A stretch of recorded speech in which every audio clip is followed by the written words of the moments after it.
Et vous êtes contente de passer un petit peu avant l'heure, hein? C'est effectivement avec un peu d'avance que Camille se présente à la vaccination.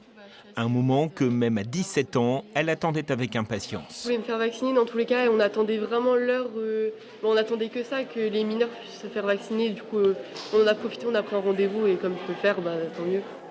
Une première dose, comme une première étape vers un retour à une vie normale.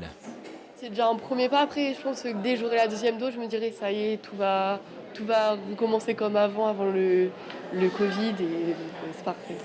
Camille a pris cette décision en famille, mais à l'approche des vacances, c'est le papa surtout qui est rassuré.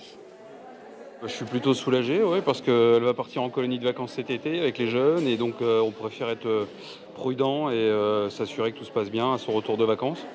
Dans le centre de vaccination de Ouascal, les jeunes se font plus nombreux depuis ce matin, à l'image aussi d'Eden, bientôt 16 ans, venu accompagné de sa mère.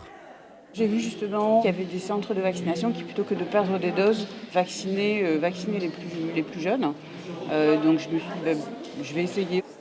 Les 12-18 ans pour relancer le rythme de vaccination. Car depuis quelques semaines, les vaccinodromes voient augmenter le nombre de doses non utilisées. On a beaucoup de rendez-vous qui ne sont pas honorés, c'est vrai, ça devient un peu dramatique et c'est triste des personnes qui prennent des rendez-vous et qui ne viennent pas. Et je suis très content qu'on a des ados qui commencent à arriver parce que ça fait du bien, on voit qu'ils sont sensibilisés. Les prises de rendez-vous pour des adolescents affluent, dès lundi donc, élargissement à une nouvelle tranche d'âge qui se retrouve déjà dans les chiffres. 1 900 000 doses distribuées en juin dans la région, 600 000 de plus qu'en mai.